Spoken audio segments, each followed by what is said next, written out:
Tezi and I had a great time on our road trip. We stopped at a number of used bookstores, and a couple of them stood out.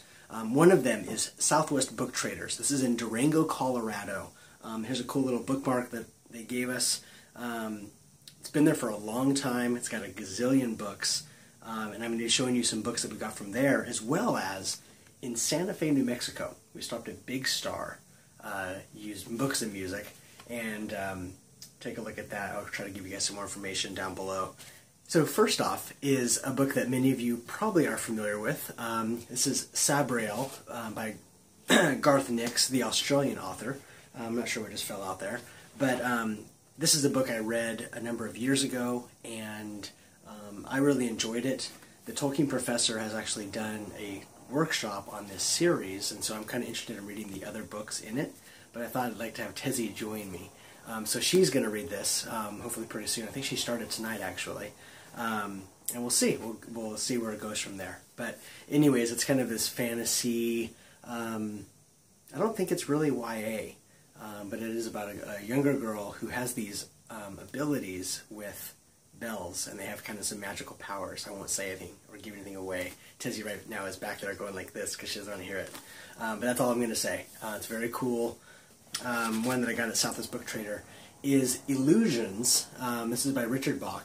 It's the same guy that wrote Jonathan Livingston Seagull, which is a really interesting book. He kind of writes parables, very kind of philosophical, inspirational in terms of how you can do more in your life and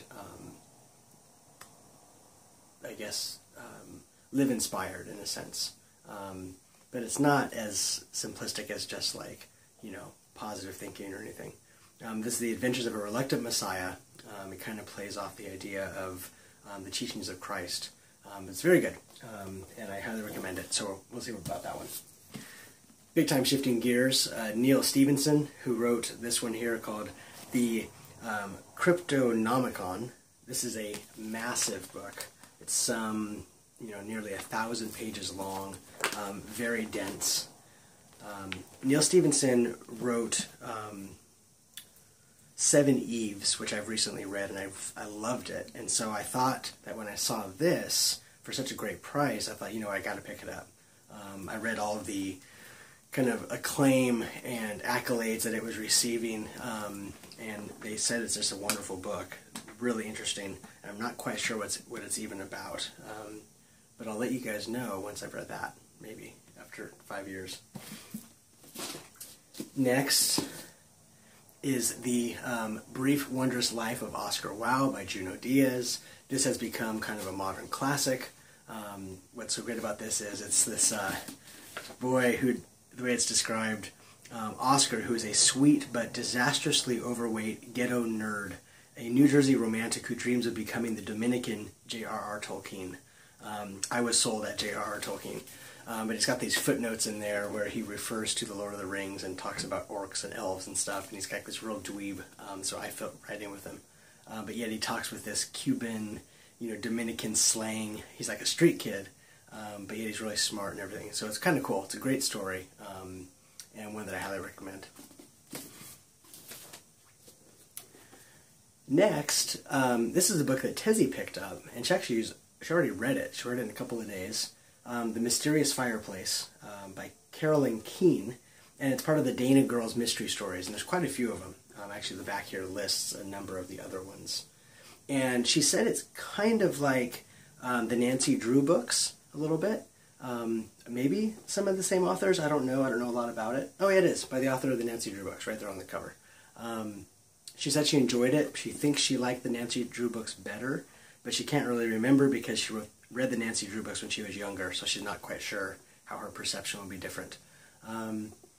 But kind of cool, like old school style mystery novel. That was kind of fun to see Tezi reading that. At the same time she was reading that, I picked up Lucifers Hammer by the very famous sci-fi writers Larry Niven and Jerry Pournelle. This is very interesting. I'm not super far into it. I'm only about 50 pages into it or so. But it's this story of this guy who discovers this comet.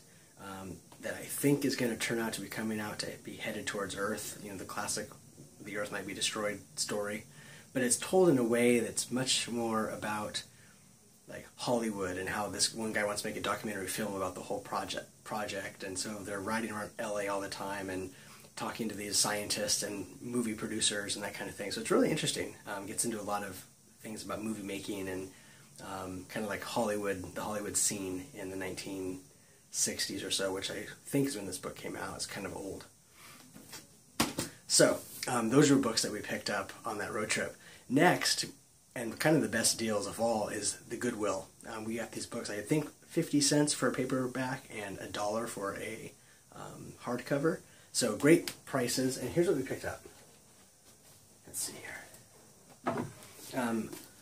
White Teeth by Zadie Smith. This is a book that I've never read, but it's been recommended to me a number of times by some people who read good books. And so I know I'll probably really enjoy it, but I've waited years to get around to it. And now for 50 cents, why not, right? This is a book, it's one of my favorites of all time. I want Tezi to read it. It's Pearl S. Buck, The Good Earth. It won the Pulitzer Prize, I believe.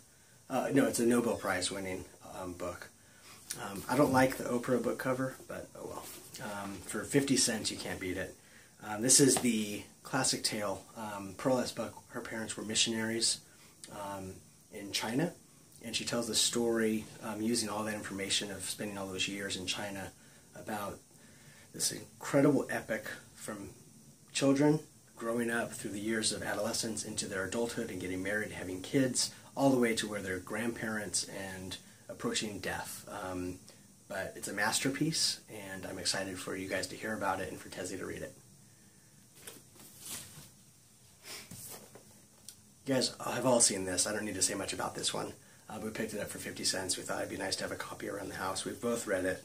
I do believe, correct, Tezi? Yeah. We've both read it. Powerful, not much to say about it other than, yeah. The History of Love by Nicole Krauss. I don't know much about this either. I picked it up one time at the library because it looked interesting to me, but I never quite got around to reading it. So I thought, well, for $1, we'll have it on our shelf and can read it at some point. This next one was a surprise. Tezi got me this book.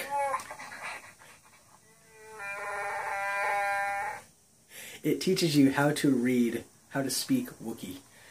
And it's complete with the sounds themselves. You press the little button. This is him in the starship. So what that just now said was, want to play holo chess or stay on target? So kind of cool. A lot of fun. Tezi picked this up for me, and I'm very appreciative. It's going to be great. Added to our Star Wars collection. On a totally different note, not happy, but a very powerful book, is The Kite Runner by Khaled Hosseini. This is a book that I read a number of years ago. You know, it's gripping, it's powerful. Tezi's going to be reading it, and we will see. And then lastly, I think that's lastly, I picked up The Dangerous Book for Boys. And I can't pronounce the last name, so I'll let you just say it yourselves at home.